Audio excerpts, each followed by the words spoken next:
We are the DFPN. Always question the answers. No Gimmicks Podcast, and we bring it to you. Every time we turn live, man, you know it's the truth. Every after show, moving down, it's the time to move around. No Gimmicks Podcast is going down. Every night, every time in the ring, this is the time for the No Gimmicks, no, we doing our thing. What's your state of mind, state of mind? Moving down a statement when we take the line. This is exactly wrestling the state design. When you see Stone Cold like me, with the stunner in the world, exactly, man, what we bring. Every night we move like Brock Lesnar, the F5, no gimmicks. We take you to your limit, what's the feeling? When we live in the air, you know we on, it's the time. Guarantee we move, you know how we respond. The state is mine, the state design when we feel it. Moving down, what's the healing? No gimmicks is the feeling.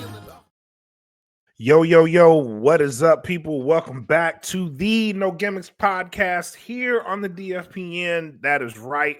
For all of the patrons out there, this is a Saturday morning special. We're back with our Saturday morning special show. Just like the old days, you wake up, you grab your coffee, you get some cereal, and you watch your favorite show. And this is it. Today, we got a special guest with us. The NerdKing himself from the DFPN's newest show, Cutting Edge Hero. Shout out to the squad over there at Cutting Edge Hero.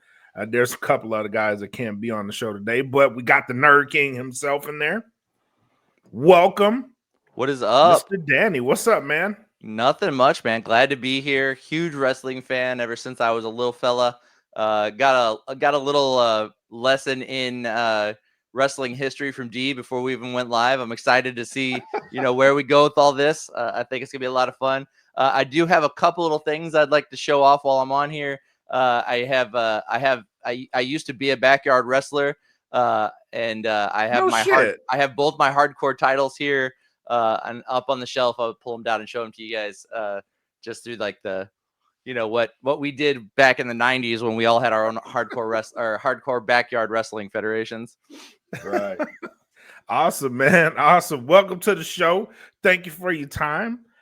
As always, my co-host, the Sith Lord, D Vader. Welcome back, buddy. How have you been? It's another day, brother, in Mustafar over here. So no, it's pretty sweet, man. It's been storming like crazy out here lately, bro. Really? Has it? Oh hell yeah, dude! We were on a tornado watch the other night. No way. Yeah, way. South Texas is wild, bro. that type, and it's wild because we're in we're in Tornado Alley up here, and it's been sunny as hell up here. So no, not here. Yeah, we had a whole line of shit came through every day, dropping hail and everything, and I'm out there driving in it. I saw that. Is that true? Like they had like hail that looked like snow and shit. Is that true? I don't know about that, bro. We had hail look like damn golf balls that was dropping. Damn. Yeah, it was bad. But that's crazy. Through the power of the dark side of the force, I survived it, and I am here today. So you had to force move some hail. Hell yeah, absolutely. That's what the Emperor commanded me to do. So yes. All right. Good shit. Well, welcome. Thank you, Jen, for joining in the chat. For everybody, Jen is also a part of Cutting Edge Hero. Thank you for joining the chat over here on the Patreon. If you cannot get here live, please, if you're listening, join us on the Patreon, patreon.com/DFPN. We do most of our shows on our Patreon, and we release them live after. We do have some live shows that we do. One of the good shows that we do have is Jen has never watched wrestling. Well, she's like two shows in now. But we do reaction series, and they are amazing. So come join us over here for that, man. It's a good time. But we got a good show for you guys here on this one. We are going to jump into some good stuff, and we're going to compare this to the old days. But let's jump into the show, and we are ready to go.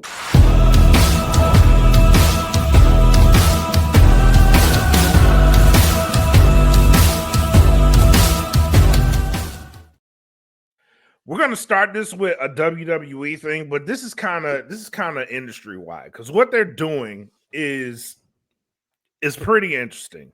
So AEW has made it a point to announce their shows. Like All In, they have coming up on July 12th here in Arlington. They promoted this thing for a year. For All In, they've made it a thing to where they promote these things about a year in advance. Once you get to the next show, you already know the date and location of the next All In. They've kind of followed the WrestleMania format for that.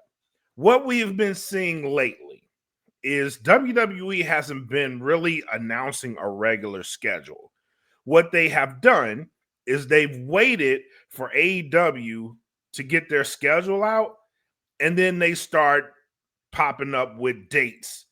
And those dates, coincidentally, are on the same dates as AEW shows. We've seen this recently with Battleground. Battleground was the same night as AEW Double or Nothing. You had to pick and choose what show you wanted to watch. Both shows were actually really good shows. Double or Nothing may have been AEW's best pay-per-view so far. The feeling that came out of that pay-per-view is that AEW is starting to gain momentum. So they've also announced an ECW arena residency. They're going to be at the 2300 arena. And that's coming up soon too. What WWE has done is they've booked the 2300 arena a week before AEW gets there. Also, they've announced through All In Weekend, they will be running shows. They have a NXT Great American Bash. They have a Saturday Night's Main Event. Then they have a women's pay-per-view, or PLE, they call them PLEs, on the night that AEW All In is going to be live. So my question, and I'll start with you, D, because this looks very familiar and you're our historian. Is this counter programming? One, because people seem to be confused on it. Is this counter programming? And is this good for the industry? And I'll give you the floor. So it is counter programming. And it's basically like the more things change, the more they stay the same in WWE land. I mean, we saw this sort of behavior back during the 80s when Vince McMahon started the expansion into different territories. So he literally destroyed the territory system with the AWA and the NWA. And, remember he bought the time slot for Georgia Championship Wrestling. So he did a lot of different things to hurt the competition. Jim Crockett Promotions was the big one that he could never really kill, and they went back and forth.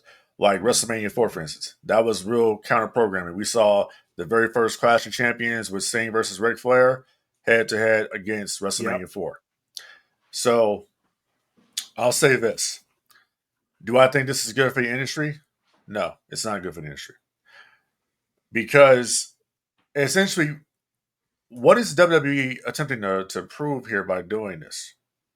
You already have majority of the market share. You already have record-breaking revenue because you're gouging your audience. Okay. I think when you mentioned there about they're waiting for AEW to drop their pay-per-view dates and calendar dates, whatever. I don't think that's the case. I think that if they are waiting for that, somebody is leaking internal stuff to them. So that way they are able to counter it. That's what I think is happening. But if you go on AEW's website, their list of their calendar shows is already up there. So if WWE wants to put on a show on whatever day they want to, they can do that. Do I think that it's a smart idea to put women's PLE up against All In Texas? No. Because you're essentially saying, well, we think this women's pay-per-view is going to be strong enough to compete with that. Here's the difference. One of those is going to be on Peacock. The other one is going to be pay-per-view. You have to pay to see that. I know in some areas you still got to pay for WWE stuff. I don't know who the hell would be doing that. But some areas you still do. But I think that what Tony Khan and AEW have to do is they have to put their best foot forward and they have to really start coming together as a team over there and putting out the best content they possibly can. Because now it seems like, okay, WWE is going to, we're going to kind of finish this war that AEW started. Remember, they ran them off on Wednesday nights. They said, we don't really care about this little t-shirt company. And so that t-shirt company started kicking their ass on Wednesday. But here's the thing. They kicked the ass of the WWE's developmental brand. We've never seen them go head to head. So this Evolution pay-per-view, this is the first time they've ever gone head to head, really, as far as like PLEs on the Main same level stuff. main You're level. right about that. That's the first time it's ever happened. Now, what I think is the contributing factor to this, and I'll talk to you about this privately, like what I think is going on here. I think what happened here is I think there's one person that's the catalyst of why all of this is happening. I think the catalyst is Will Ospreay. I think Will Ospreay made a lot of disrespectful comments you could say about WWE and the wrestlers and Triple H. And I think now Hunter's like, okay, screw it. I've been quiet because Triple H ain't really talked about it. I've been quiet. Okay, now we're going to stomp this t-shirt company out for good now. And the mere fact that you have over in WWE land, okay, you have CM Punk over there. You got Cody Rhodes, who was one of the founders of this thing. You got Jade Cargill over there. You got Ethan Page over there. You got Ricky Starks over there now. You got Phoenix over there. You got Pence over there. You're about to have Mariah May coming over. Yep. You got a lot of different cats from AEW that are over in WWE right now. So my advice to AEW, focus. Don't go tit for tat with the whip because you're not going to beat the 800-pound gorilla. Nobody can beat them. Only one person has ever got to them, touched them for a little while, and that was Eric Bischoff in WCW. That was the only one who's ever done it. And you see what happened with that. It only lasted, I said touch for a little while. I meant we tapped them to the point where they couldn't even afford to put water in the machines at Titan Towers. That's how broke the WWE was. They was about to go out of business because of everything that happened. So that's my opinion. Stay focused, stay ready, be vigilant because WWE is on your ass. Like you owe them money. That's how serious it is. I agree with that. I definitely agree with that. Let's go to Danny. Danny, I'll pose this question to you too. So being that we've seen this kind of before in the industry, do you think it creates an atmosphere of excitement? Because you're now seeing two companies go back and forth at it, and it's kind of like the wars back in the day. So do you think that would create a little bit of excitement as somebody who's not really up on the current stuff, right? Would that bring somebody like you back to the forefront because you now have two companies competing again? For my money, this just sounds like a much dumber version of the Monday Night Wars. It's when you're talking about because the platform for watching things just isn't the same anymore. You're streaming everything. And if you're going to make people fight over whether they can watch a pay-per-view or your thing on, Peacock or whatever, or you just watch one and then you watch the other. You just say like make mine, it reminds me of the classic 1970s Marvel and DC rivalry where it was like make mine Marvel was the big slogan. It's like, yeah, if you're a diehard WWE fan, yeah, of course you're going to go with the WWE thing and you'll watch the AEW thing later. And if you're a diehard AEW fan, you're going to watch the AEW thing and you'll watch WWE later. But like, I don't think that you're capturing any market share with this. It doesn't, they take post streaming into account as much as they do live streaming for these events anyway. Like, so you're not damaging them. You're not hurting their numbers in any way. And if you're making them pick, they're still going to watch the thing they want to watch because now we live in an on-demand world. So yeah. The only thing I think this may do for them, and I think it's probably the only thing that can help, is to Dee's comment, is they're kind of poking the bear, and that might make them look like they're willing to take the WWE to task. But at the same time, they only ever went up against NXT and made a dent, but they're not tackling Raw and they're not tackling SmackDown. Like Like, it is an 800-pound Right. gorilla. You don't mess with what I know it's no longer Vince, but like, I'm sure it's very much the same mentality. You don't mess with what Hunter and Stephanie are doing, because they have the resources to ruin you. Like, if they woke up tomorrow and they were like, you know what, let's buy AEW, they could. They just don't want it. That's a very interesting comment, because they could, but I don't know if Tony would sell. That's the thing. That's another. Go ahead, D. I'm sorry. I got to say this right, because he just brought this up. Let me tell you why they would want it. They would simply want AEW because of that precious time slot on Turner Network. That's why they would want it. Yep. Because you can expand the WWE brand over on the Turner Networks. That's what, if they had made that deal when they bought WCW, when they acquired the assets of WCW, if that TV deal would have been a part of that, Vince would have jumped at that. To put the WWF on TNT and TBS, he would have jumped at it. So right now, AEW has that lucrative time slot of their shows being on Turner. If WWE want, they said, we'll buy that. We'll acquire some contracts, but guess what we want? We want that time slot, and we want that video library. That's what we want. Because we have Cody. We can tell Cody's whole story. We can tell what really happened with CM Punk and the backstage angle. They would have the whole thing they want to do it that way. So. Yeah, I agree with that. I want to bring it in. I agree with that. I think the Turner, the TNT, and your TBS, those are like your they show your trailer park television. Like, that is you sandwich your wrestling stuff right in between your episodes of Walker, Texas Ranger, and Dr. Quinn, Medicine Woman, and that's where you pick up your wrestling fans. So I think that they know that is a market share that is hard to corner anywhere else. Shit. I remember back in the day when Nitro would start, we said, what was on TNT before Nitro would start? It was Thunder in Paradise. Yeah. Yep. G versus Thunder Z, in Paradise, whenever it was on USA. Buffy. I remember that. Yep. Those were the days. He bought a Walker Texas Ranger. I was like, damn, that was a USA Network thing. Yeah, G versus Z was USA. That was before Monday Night Raw. Yeah. Oh, you remember tonight after Monday Night Raw, La Femme Nikita on USA. Yes. Absolutely. Hell yeah. And I would not watch it. I watched a couple episodes. I did.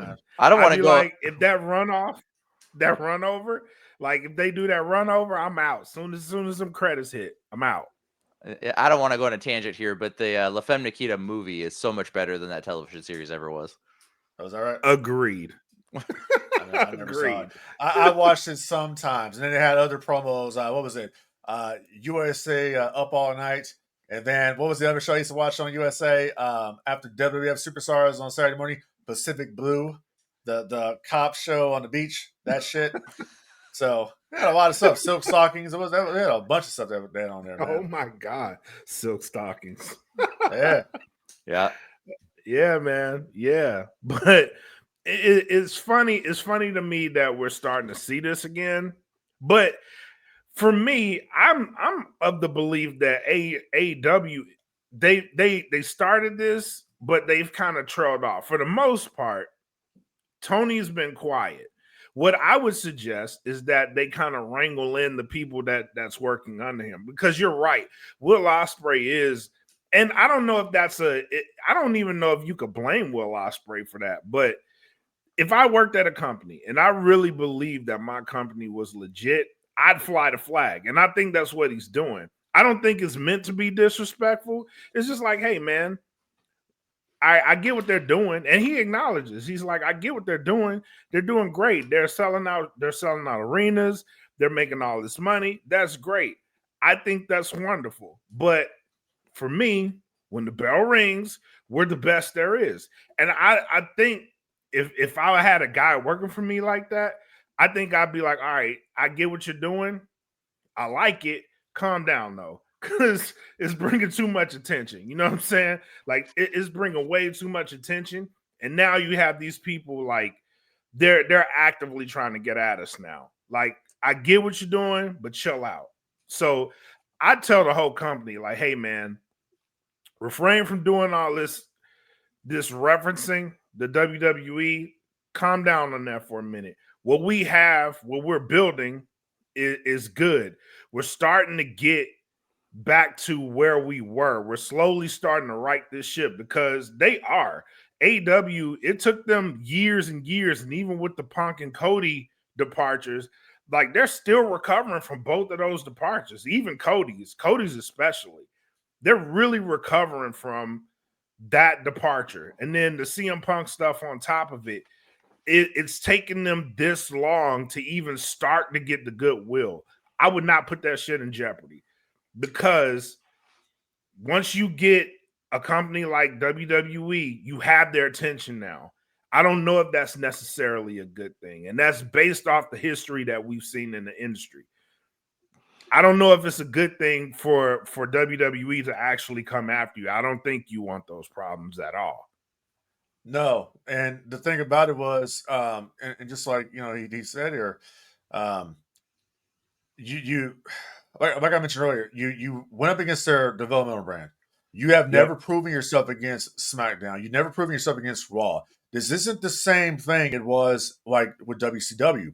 WCW was a much stronger brand than the WWF was during that time frame because they had the money of Turner and they had Time Warner behind it.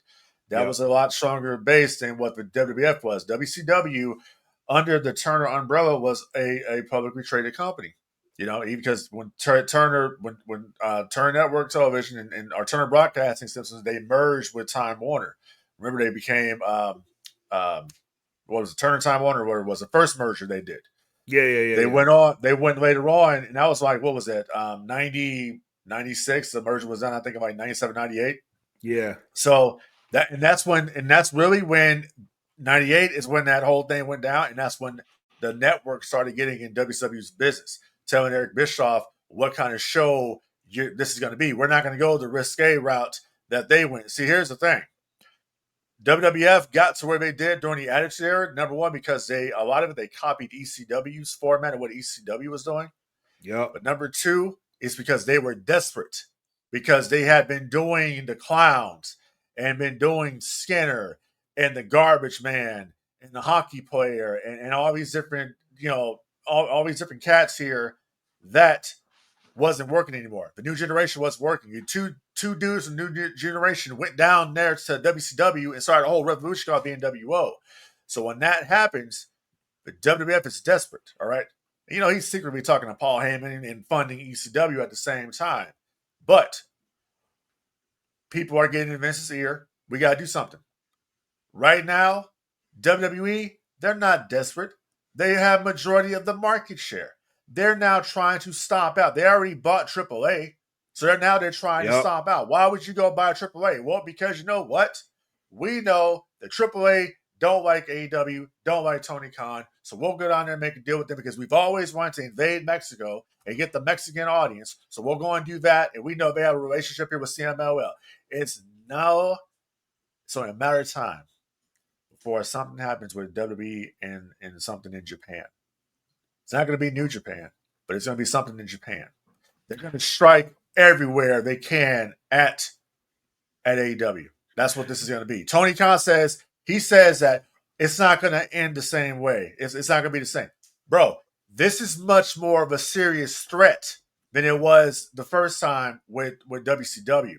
This is different because you don't have the same momentum and the same energy. You didn't have a win streak against the WWE for 83 weeks in a row with Nitro. You didn't have that. You weren't having record attendances like WCW was on Monday night. I mean, what was it? 40-something thousand people in the Georgia Dome for a Nitro? You don't have that momentum. And I'm glad that AEW is starting to find their stride as far as storytelling goes. I saw some stuff there around Dynamite I thought was damn good. They're going in the right direction. But you are not WCW. You have not stepped up to the plate. You have never gone up to that level. You can't say anything yet, bro, when your ratings are 700,000 or whatever it is. And TV's changed. Yes, TV's changed. But look how far the number has dropped since their debut in 2019 up until now. You know what I'm saying? Yeah. WWE can get away with that shit. They can get away with 1.3 or whatever it is for SmackDown. They can do that because SmackDown's been on the air since what, 99, right? They can do that. Okay? They have the swelled audience right now. They're selling out everywhere they go. 2 nights of SummerSlam, $45,000 ticket for a meet and greet and shit. They're doing those type of numbers. This is not something you want to mess with, bro. This is like, let me say in my lane. But it's too late to say I that agree now with because that. now you got the attention now. You got their attention. And I think the thing that gets me the most about this is the fact that this is going on. And Cody Rhodes is in the WWE and pretty soon will be WWE champion again. He's the guy over there, the face pretty much of the company that's doing this to a company that he used to be a part of. So that's the interesting part I find about this whole thing is this guy is over there while this is happening. Now you would think if I guess Cody's standing on business, but it's like, damn, bro, like, you do care about those people back there at AEW, right? You do care about those talents, or is there something more here that we don't know about? It may be something more we don't know about, honestly. But I'm gonna throw this to you, Danny. At what point, looking at historically, should a company like AEW be like, fuck it, let's go against the big dog? It is like, like you guys just said, it depends on what's going on in the background. Being spoken of in the same breath as WWE is only helping AEW. So that's good for them. At the same time, this could really, really backfire on them. So like, who doesn't love an underdog? That's what America is known for. So obviously AEW, they're going to take a shot at the king. That's going to give them a little more profile than what they were dealing with before. And like D said a while ago, they're recovering from losing Cody, now losing CM Punk. So they got to do something, I'm not real sure what their stable looks like. I'm not a huge AEW fan, but like if you're making the comparison between WCW and AEW, WCW during the Attitude Era carried all of the classic wrestlers that were big prior to the Attitude Era. They had Hogan, and they had Kevin Nash, they had Scott Hall, they had Bret Hart at one point, they had Ric Flair was there. What does AEW have that really draws that fan that's like, WWE is not for me? I'd like to see these other guys. They've kind of got a stable that is either people that didn't make it in WWE or have never been to WWE, have never been raised to that level. But did they really have anyone that that's filling seats that comes from an older period? That is a very, very good question. Yeah, but see, okay. I'll counter. That's a very interesting question. That's good. But I'm going to counter it. Okay. So it's just like what you said. It's people that WWE didn't want, right? That's kind of what they had in AEW. Okay. You say the same thing about anybody that left WWF to go to WCW. Was it really people that they didn't they didn't want, or is it people that didn't want to be over there and they wanted to go for more money over here? Macho went to WCW because he wanted to wrestle, and Vince didn't want him to wrestle. That's why he went there. Hogan went there not because of the steroid trial, number one. Number two, Hulkamania was done at WWF. So he went down to WCW to make more money. A lot of the WCW acquisitions was about money. If Scott Hall and Kevin Nash would have been getting paid what they got paid in WCW, they never would have left the WWF. When it comes to AEW had, when you talk about talents, okay, when AEW first started, they had talents that got over in New Japan Pro Wrestling. The Young Bucks, Hangman Adam Page, Cody. They pretty much had guys that got over in Bullet Club in AEW. That's when Bullet Club was really hot, okay? But then you had other talents that had got over in other places. You had Christopher Daniels there. You had Scorpio Sky. You had Chris Jericho, who had got over in WWE, who had left and became, arguably a bigger star after leaving there. So you had a lot of different alternative wrestlers there. I mean, you had the Jungle Boys. You had Marco Stunt. You had Luchasaurus. You had the MJFs that came from, MJF came from MLW. You had Wardlow. You had a lot of different acts there in a company that made it feel different. When I watched AEW when it started, it felt different. It Very felt different different. than what they were presenting in the WWE. Okay. So when you ask now, what do they have? Okay, they have guys that weren't going to make it anymore in the current form that is WWE. You have guys like the Syndicate, Hurt Syndicate. You have the Adam Coles, who has been unfortunately plagued with injury after injury after injury. Okay, that's the nature of the business. But he's a good hand. Okay, you have arguably one of the top guys they have there is Swerve Strickland. Okay, then you have the Will Ospreays. Then you have Hangman Adam Page. Then you have the MJFs. So you have a great roster of people that work for AEW right now that just need stories that they can sink their teeth into, that's going to allow people to watch the show that may be jaded by the current WWE system. That may be jaded that, okay, I don't want to see Logan Paul. What's on this other channel over here? What's this AEW that I'm hearing about? What is this? Let me give them a chance. It's kind of like with me. I gave up on AEW. I did. I gave up on AEW, but I'm coming around to it. I gave my full support to AEW and what they're doing because I think that this counter programming thing is bullshit. I think it's stupid. I'm like, let them do their thing. You guys have the majority of market share. You guys are selling out arenas. You guys have this, you're gouging your fans. Whatever. Let AEW do what they're doing. Let them exist. Because we already seen what a monopolized WWE has done for the business. It did nothing for the business. It's one place and everybody needs a job and everybody can't get a job.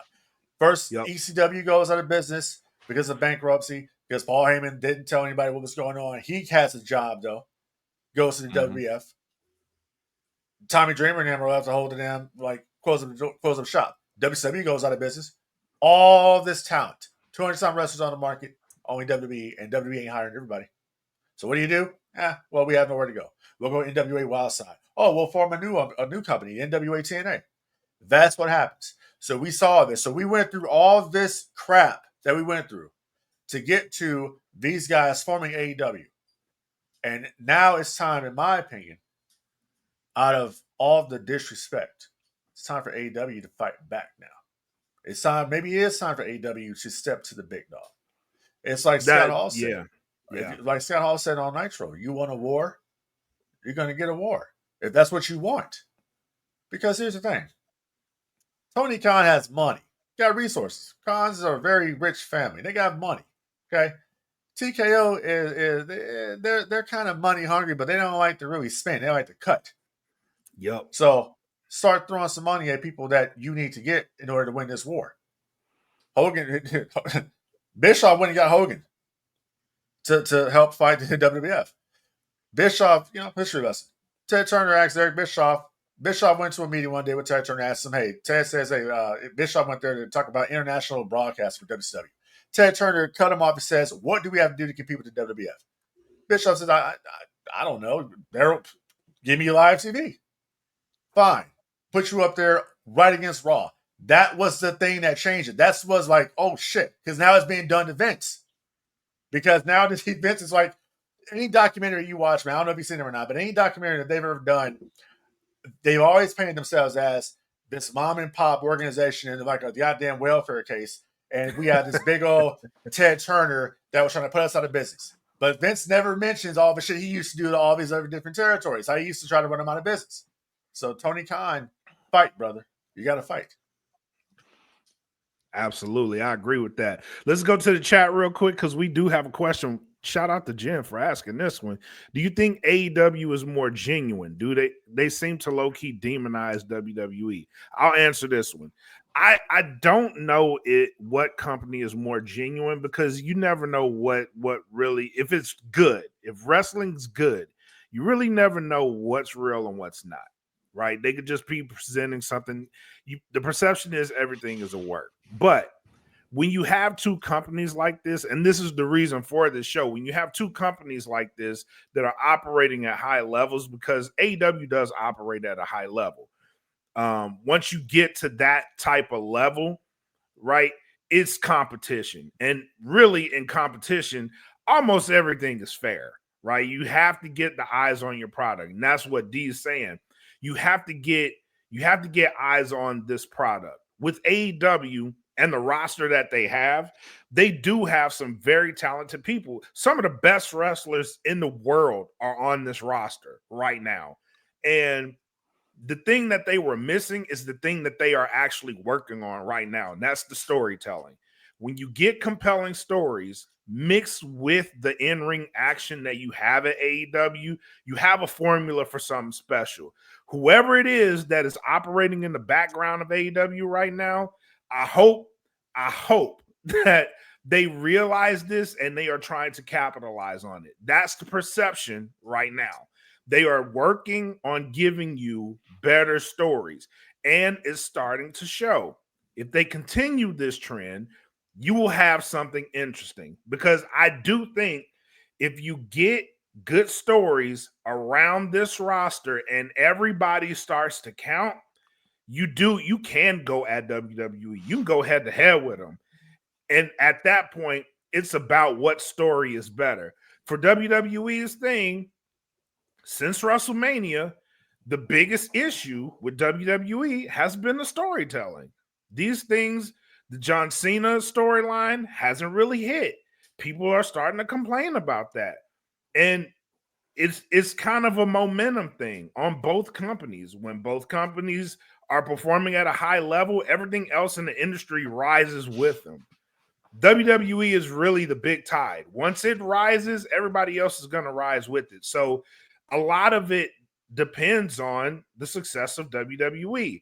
It makes everybody better. So if you have that competition and that competition is starting to rise to the level of WWE, it only benefits everybody else. And that's the healthy part of the business. But do I think they demonize WWE? Of course, because it's competition. You know what I mean? Yeah, Danny, you want to follow that? I think it does them a lot of good to demonize the WWE, to make it, to do the same thing Vince was doing with TNT and WCW, in saying that, they're the bad guys. We're, they're this big monster, and we're just trying to, tell a good story and keep ourselves in business. And we're pumping out, as long as you've got heart. If you can show that you've got heart, and you can see that heart through the stories and through the wrestlers and through what they're doing, I think that it's a really easy way to shine, especially in a period where the WWE is struggling with telling a cohesive narrative.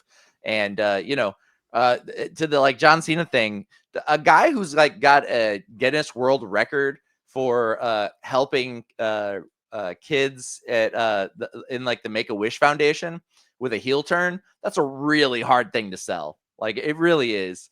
So the idea is like, I'm a bad guy now. Like, nobody's buying it. It's tough with John Cena. He's such a nice dude. But like, if AEW is just sticking to like telling good stories and keeping people invested and continuing to sell that narrative that, like, we've been screwed over. They took Cody, they took CM Punk, we're going to keep on rolling. I think that only helps them. I think that What's fun? Go ahead, D. Oh yeah, I was going to say, when it comes to being a genuine company, I think AEW is genuine all day long. I think for the fact that Tony Khan comes out there every show and welcomes you to the show and gets you hyped, and he comes out there. You don't see Triple H doing that shit. You don't see anybody from WWE doing that. WWE show is just so clean and sterile, to the point that nothing out of the ordinary happens. They control everything over there. Tony Khan comes out there and tells fans what you're going to see and thank you for being here and all that shit. That's the type of guy. Like, Tony Khan's the type of guy that I'm pretty sure like he would be the cool dude to hang around with, you know what I mean? Because he just wants to talk wrestling. He loves the wrestling business. You have the WWE over here that has become, they become what Howard Stern became. They became corporate. They became what they used to say WCW was, corporate.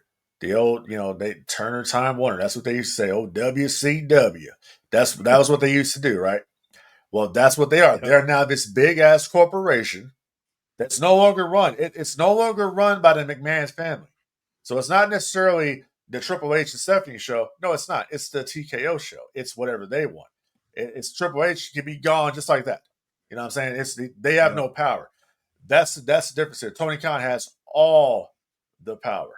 You know what I mean? He can do whatever he wants to. So I think when it comes down to being genuine, who would I would side with? I'm gonna side with Tony Khan. Tony Khan's genuine. Tony Khan actually has respect, I believe, for the wrestling fans. Tony Khan loves the wrestling business. If he didn't love the wrestling business, there would be no AEW today. There would be no place for all of these guys and gals to go and work and have a job, whether it be professional wrestler, whether it be somebody working in the locker room or whatever the case may be. This wouldn't happen here. You brought Tony Schiavone back to the wrestling business. He had been gone for years. He had been gone since WCW went out of business. He came back to wrestling. Yep. Jim Ross has been over there. We've seen the resurrection, literally, of Jake the Snake Roberts happening at AEW. You know what I'm saying? We've seen a lot of good things that AEW has done. Have there been bad spots happen there? Absolutely. But that's any company. We've seen bad things happen. I believe back in the day, too, and I'm not his biggest fan, but I'll say this. I believe back in the day, before he got overwhelmed with bullshit, I think Paul Heyman genuinely was Tony Khan, who loved the wrestling business, who wanted to do something different. And that's why he got ECW. You know what I'm saying? He got it from, Todd Gordon. And that whole thing that happened down there. So he wanted to keep this thing going. You know what I mean? But he's bad with money, mismanaged. Mm-hmm. Okay, I don't like the way he did business, not paying all the wrestlers what they were owed. That's my thing. But he loved the business. You know what I'm saying? Right. But so that's it's funny that you say that too, because even with the mismanagement and people from ECW, Tommy Dreamer is like, he'll tell you flat out, like, there were times I wanted to kill Paul Heyman. And yeah, you know what I mean? But yeah, the loyalty that he got from all of those wrestlers back then, like, you won't find that. And Tony's like the closest one to it. People talk about Tony in the same vein. So you are right that genuineness does stick out. It really does stick out. And another thing that you hear a lot of wrestlers say is that he genuinely cares for the people that work for him. So it's not all, but hold up a second. Now we keep it 1,000 on this podcast. Yep. We have heard, when it comes to mismanagement, though, we have heard about situations where wrestlers don't have any communication with Tony. Yep, that's true. There's been contract situations where they may not have the best HR department. Okay, so that's one of the things that Tony Khan should work on. You want to have a place to work in AEW that's opposite of WWE. Okay, you hear about, oh my God, the atmosphere at WWE is so good, so good, so good, but then you hear about, these people back here that are still in catering. You hear about the Baileys not getting a push and getting removed from WrestleMania. You hear about this guy. Where is this guy? Where is my opportunity? Where is this guy? What, blah, blah, blah. That's all you're hearing. So Tony Khan has to make it appealing for people to want to come work for AEW. You just can't just throw money at them. You got to have a plan to say, okay, you come over here and I'm gonna do something with you. It's kind of like what Bret Hart said in his book. He says that when he went to WCW, he was there at the CNN Center and ran into Eric Bischoff, Hulk Hogan, and Macho Man. And Bischoff says, oh, you think you're a big star now? Wait till I get it done with you. And look what happened to Bret Hart. So you have to have a plan when you bring these people into AEW. What's the plan? Okay, what's the plan for the Syndicate? What's the plan for Will Ospreay? What's the plan for Hangman? Where are we going with Hangman right now? They did a good thing every day. I think we talked about this, privately, Black. We talked about this. The segment they did on Dynamite.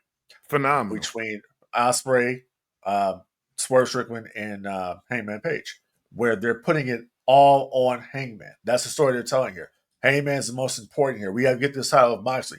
They have done more to make the AEW Championship feel important in that one segment than I do give a damn about Jey Uso's world title. And I'm a Jey Uso fan. But I'm more invested in what they're doing on the other show to get this belt off Jon Moxley. That's how I feel about that. And that's no hate, because you can never take the truth as a diss. You know what I mean? Yeah, no, I agree with that. I definitely agree with that. So let's get into something I did want to bring up on the show. So Danny, you are starting you are relaunching actually a wrestling promotion, right? Yep. Based on this conversation, and feel free to talk about your promotion and what you got going on. But with this information, how would you navigate something like that as a part owner of a promotion? So I think it, with any business, at the end of the day, cash is king. So as long as your bottom line looks good, you're doing something right, and that's the most important thing, is to tell is to get people in the door, to have an interesting product, and to be telling stories that people genuinely care about and genuinely want to be there for. So even with a small wrestling promotion like we have, which is Cape Championship Wrestling, my business partner, Ken, he started Cape Championship Wrestling many years ago. I want to say like maybe 15 years ago, he started this wrestling promotion. And it's changed hands, and then recently he had the opportunity to buy it back, and so he has taken the reins of it again. And then he was like, "Hey man, you want to help me with this?" And I was like, "Dude, I love wrestling. I'm absolutely in."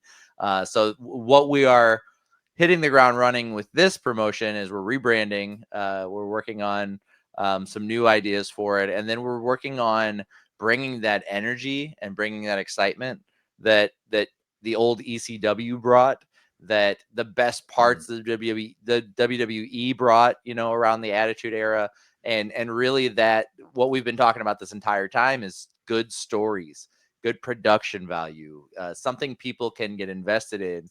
And so I think that as long as that's your focus, as long as that's AEW's focus, is putting out a good product first and competing for market share second whenever they have a good foundation underneath them, I think they don't have much to worry about. They've obviously got fans. They're drawing people in for a reason. Now they have to keep them, and they have to grow that audience. So as someone that's trying to launch a promotion myself, I want to mimic the best parts and avoid all the worst parts that I have seen in the wrestling industry in the last 40 plus years that I've been a fan. So I hope I've answered your question there. I think I think the most important thing is to just put out a good product, and everything else comes second. Yeah, absolutely. I definitely agree with that. And that's the thing. And we on this show we've said it, and we've said the wrestling audience really isn't that big. There are not as many wrestling fans as there used to be. Wrestling used to be really mainstream, right? And in previous episodes, we've talked about the impact of John Cena's heel turn. It was the first time that we've seen wrestling sort of hit the mainstream, but they didn't capitalize on it. So the stories absolutely matter in this situation, because if you had a Cena, and the way they executed, I wasn't really a fan of either. But the story itself, it was wonky. It wasn't a cohesive story, even though the heel turn was absolutely massive, right? It was a massive moment in the history of the industry that kind of fell flat in the end. You know what I mean? But definitely the stories do matter, and which is why you're starting to see what you're seeing in the industry, which is it's an interesting time. It really is an interesting time right now. He brought up earlier, then he brought up Cena's heel turn, and he did all the stuff to Make a Wish, and it just don't seem right that he's out there being a heel. It was the same kind of atmosphere with Hogan turned.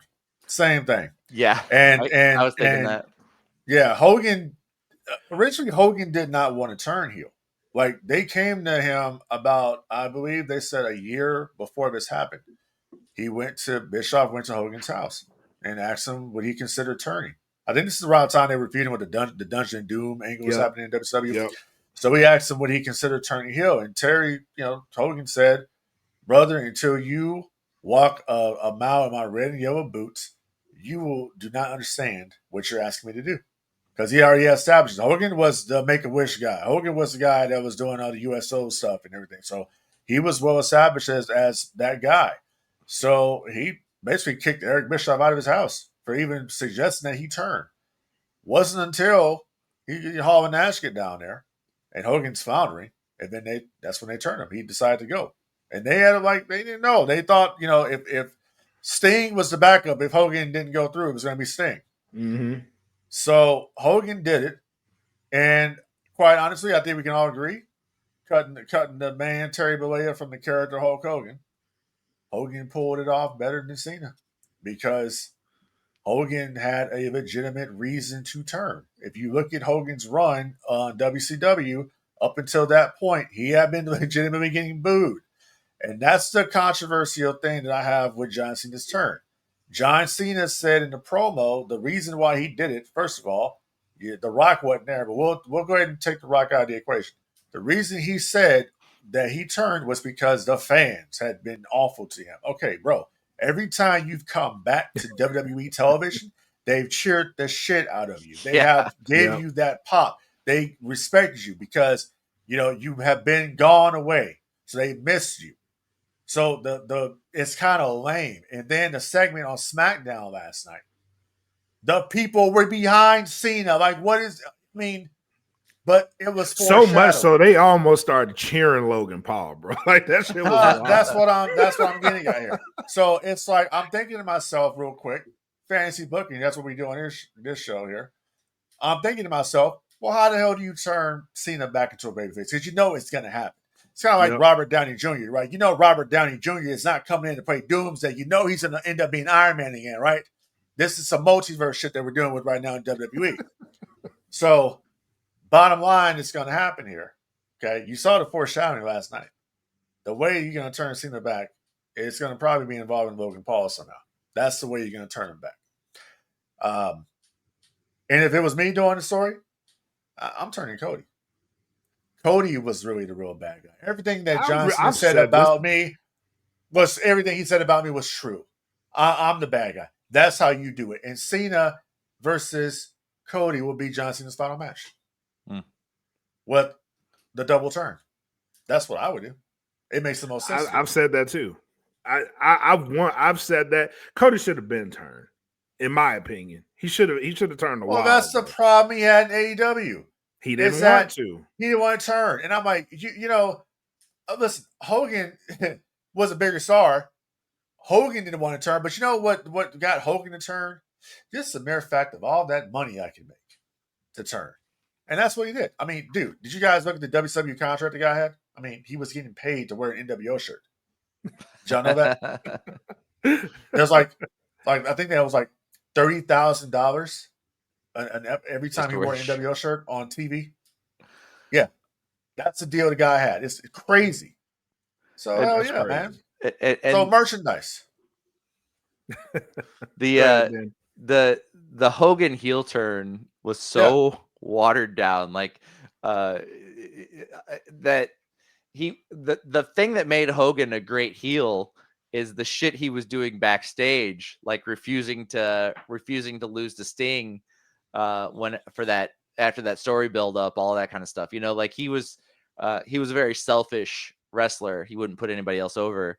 But like Hogan as a heel, whenever he was like he was doing promos and he'd be like, "You're being a real P word right now." It's like this guy won't even say anything bad. Like he wouldn't even use he barely used profanity.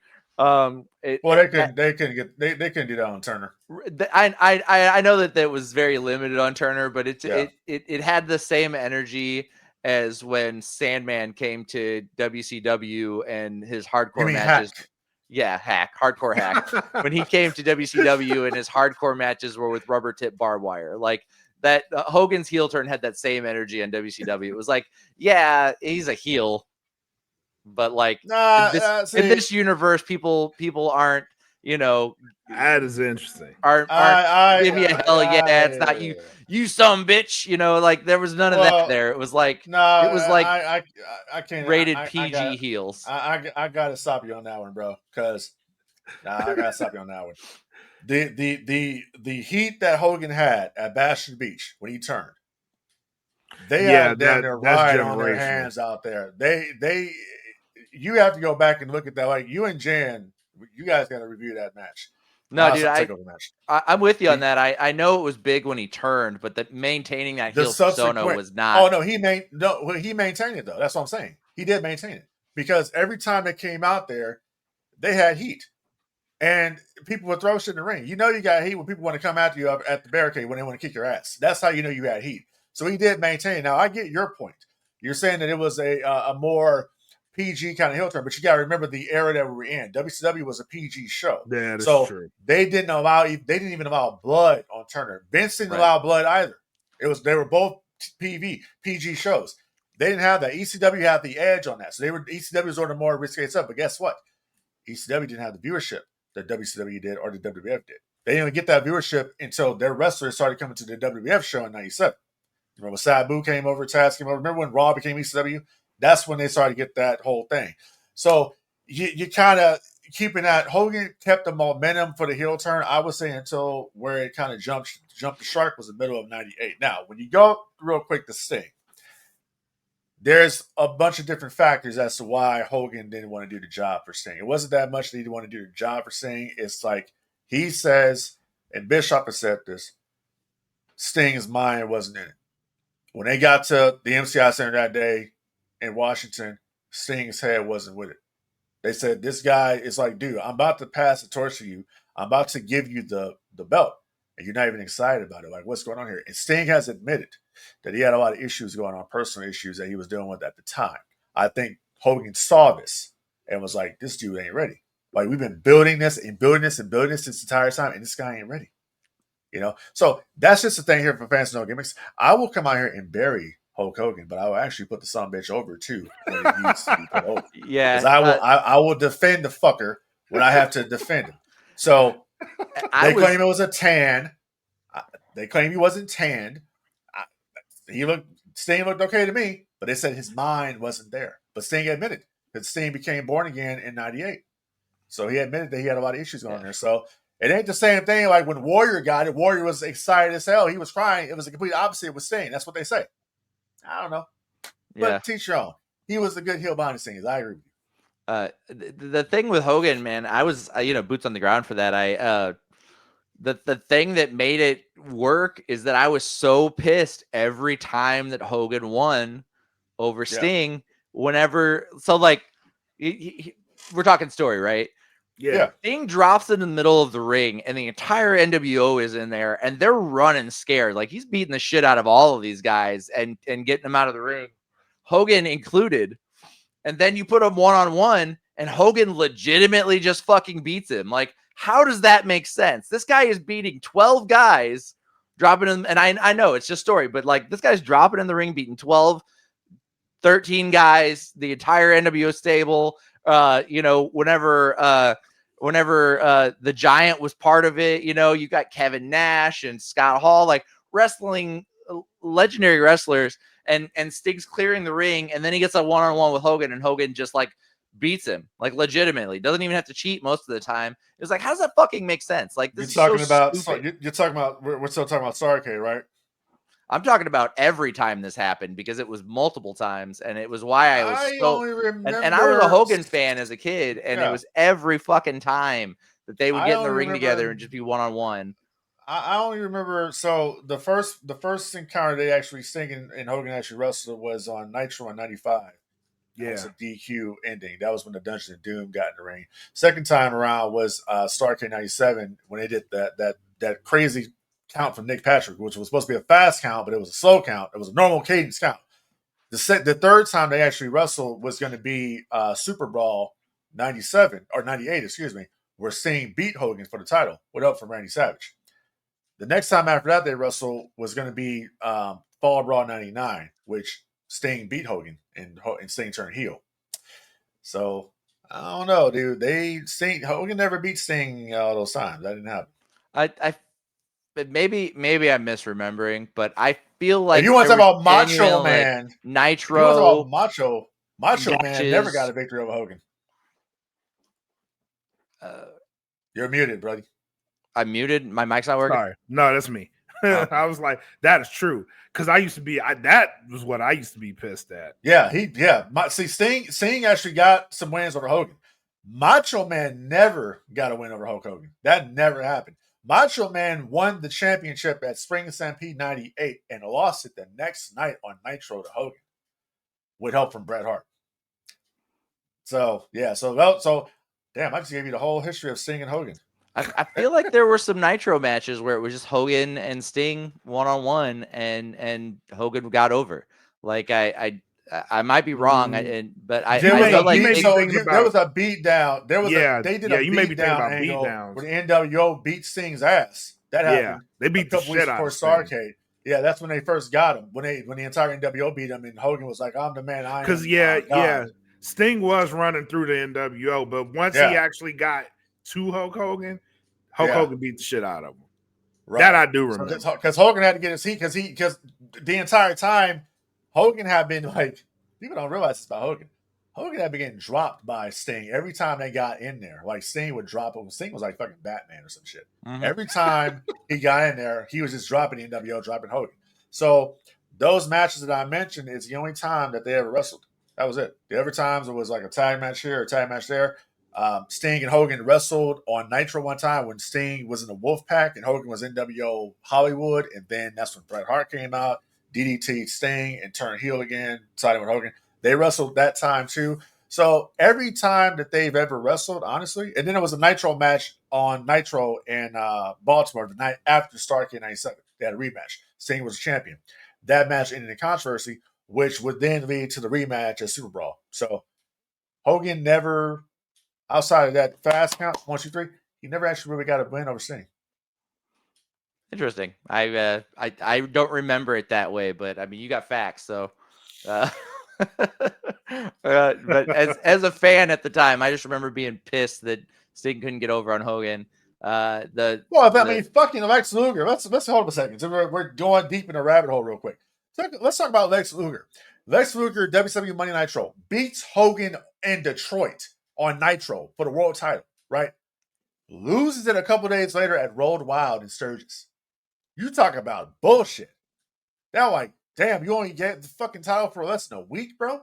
Like, come on, man. Yeah. That's bullshit. So that's the politics, though. That's like, well, brother, I think this is a good idea. I'll let him beat me, man. And then at Road Wild, brother, I'll get it back. And we'll do a whole thing so me and the hot rod, Dennis Rodman, brother. We're going to go to Bash the Beach. All this type of shit. Yeah. Yeah. Lex Luger, this doesn't mean anything, but my when I was a backyard wrestler, my finishing move was the torture rack into a diamond cutter. Oh shit! Yeah, that's nice. like some. Remember back in the day on I'd that put them in the SmackDown torture games? rack and then throw their legs out and fucking diamond cutter them. Oh, so you that's kind of like a TKO, right?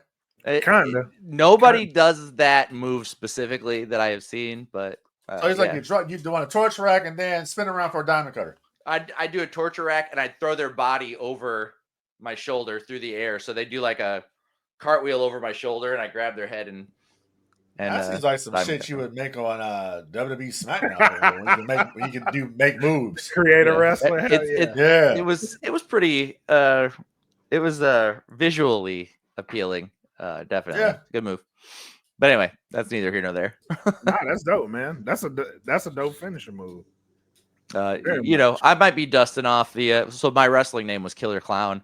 I might be dusting off the Killer Clown drop for the Cape Championship Wrestling revamp. We'll see. Oh, well, we'll have to send you a cease and desist there.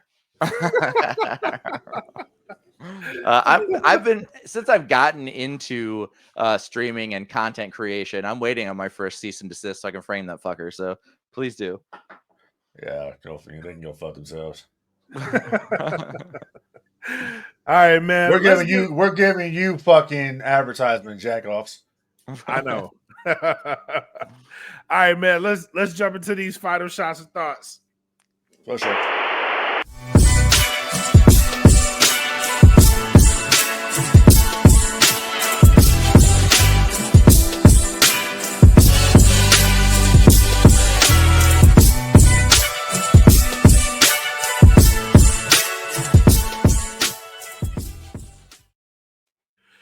All right. Before we jump off, I do want to say we will be back. Me and Jan will be back next week with the reactions.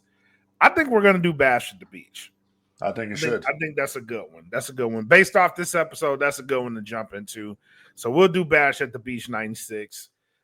Show the world the best heel turn in the history of professional wrestling. Hands down. So we'll do that one. That is actually historically it is a very good point in the business. It changed everything.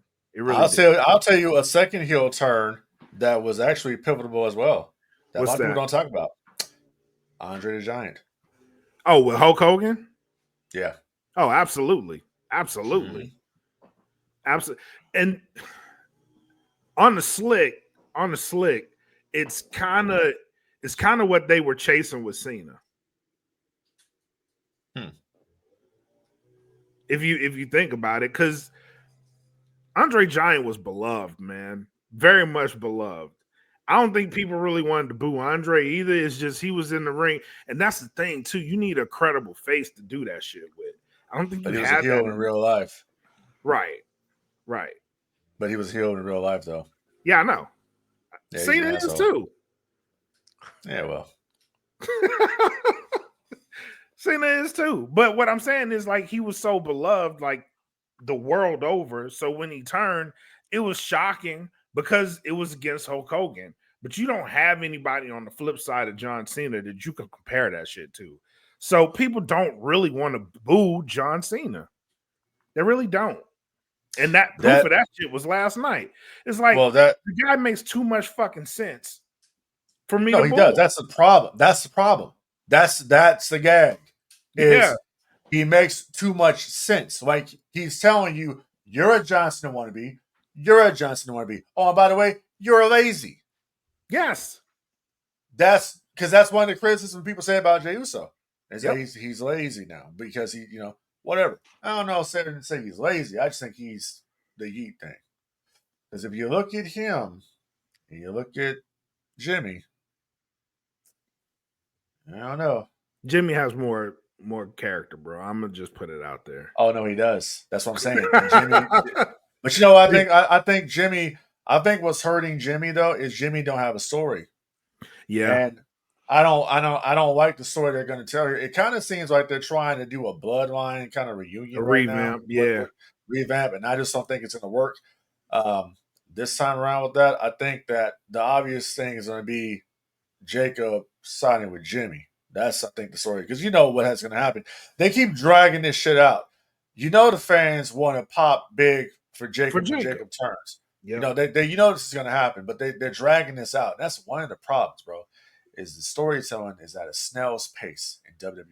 Like, get it over with. And then when you talk about Cena real quick, the problem with Cena is the biggest reason why his heel turn isn't working, and I'm standing by this, and I know a lot of other people stand by this as well, is because The Rock was the catalyst of the whole damn thing.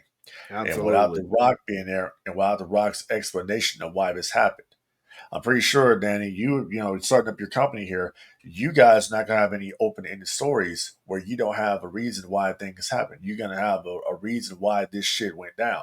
For The Rock to come out and say, well, I think that the final boss arc was over. I don't think the final boss was needed for this any further. Bullshit. You're literally in the ring doing this shit, and Cena's looking at you. So how are you not involved?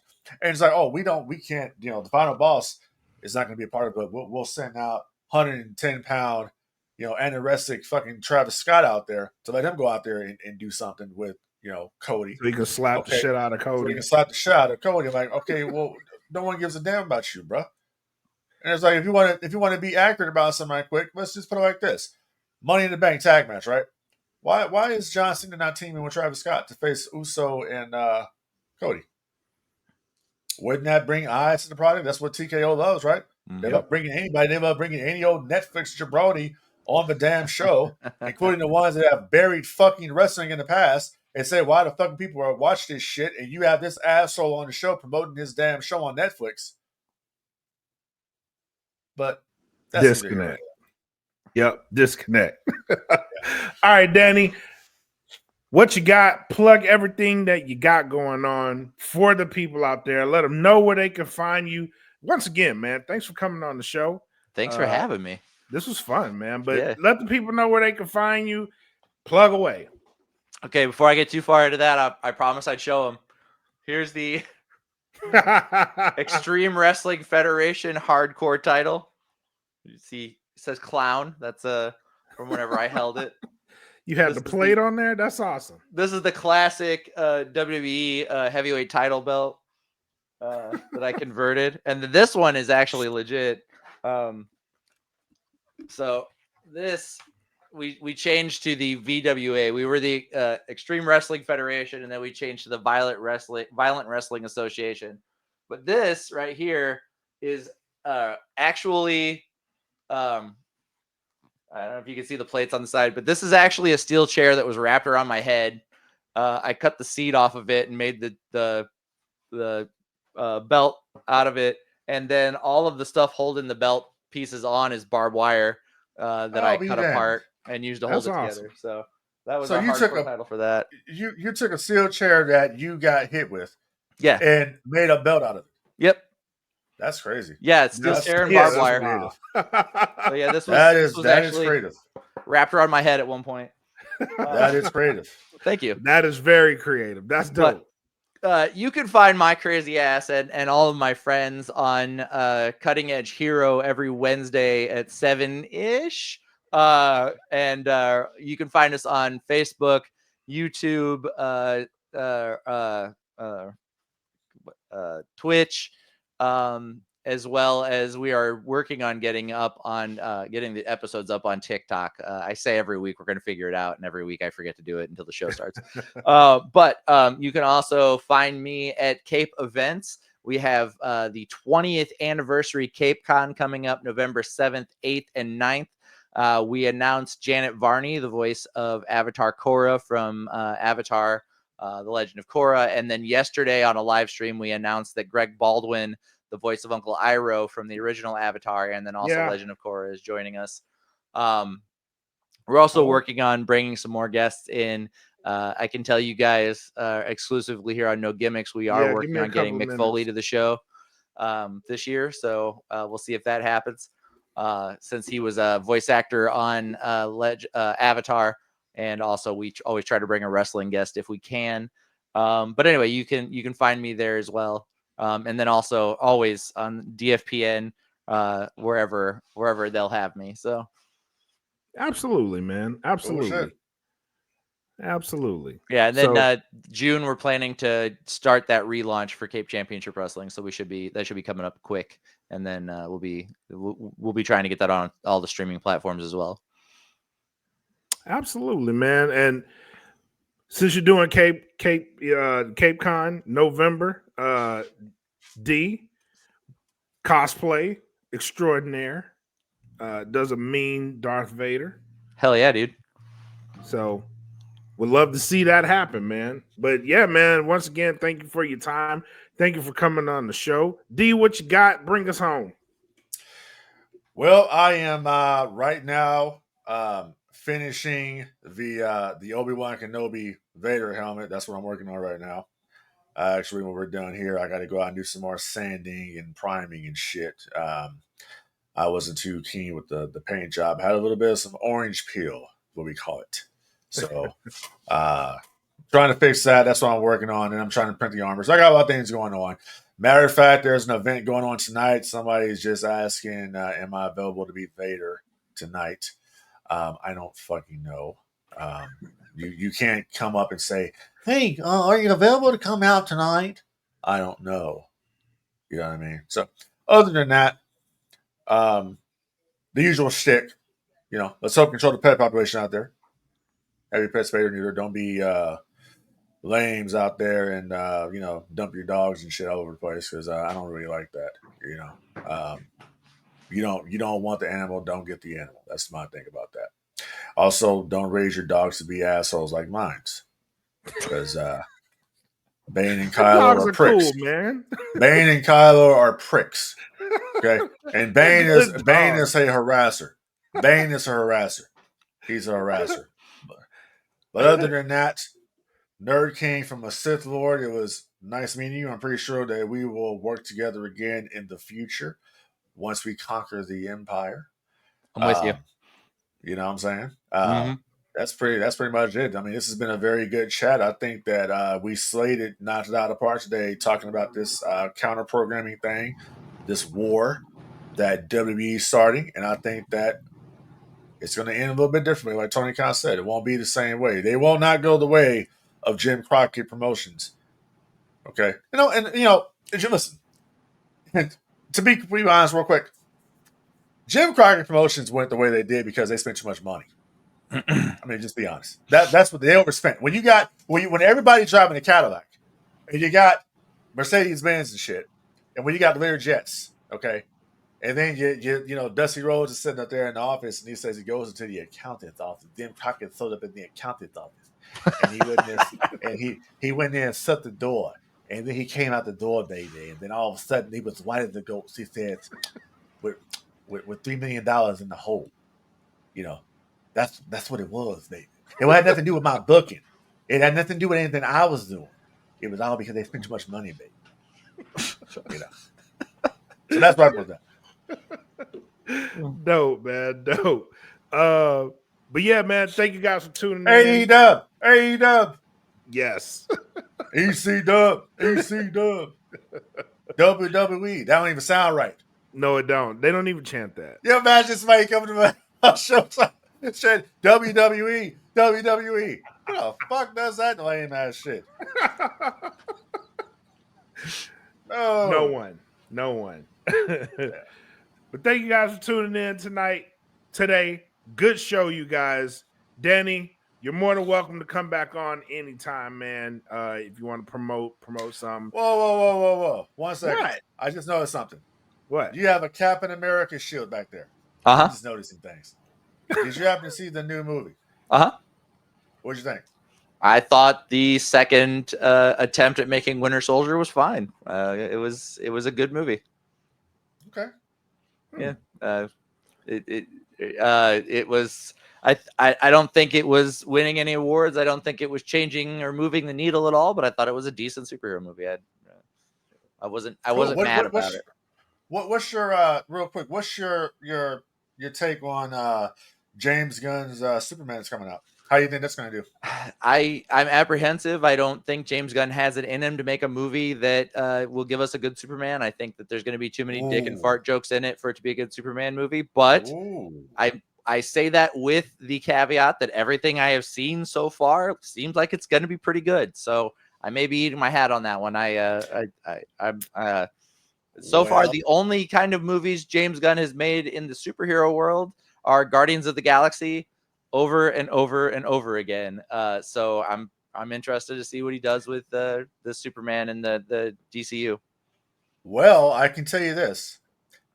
There's a rumor going around that the test screenings for Superman didn't go too well.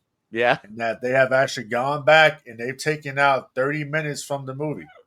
And those 30 minutes was a lot of the 30 minutes that they took out were a lot of the comedic aspects you were talking about. They took that out and they brought in a second composer to do some music on the movie. They've actually done reshoots and they've made the movie a more serious movie than what it was. So they've gone back and changed some things. Apparently, David Zaslav and Peter Safran and James Gunn are working to get this done so they can knock it out of the park. So I, for one, hoping that they do this. But I want to get your take, and we'll have to revisit this one day and see where we're at. Yeah, I'll be down for that. Absolutely. Yeah. But again, great show, guys. Thank you guys for tuning in. If y'all got nothing else, I got nothing else. The most important thing of the day to say: long live the Empire. Sure. All right, y'all. Thanks for tuning in. Until next time, take care of each other. Enjoy what you want to enjoy. Peace. And I know it's all business. We give them no gimmick. Yeah. And I know it's all business. We give them no gimmick. Yeah. And I know it's all business. We give them no gimmicks.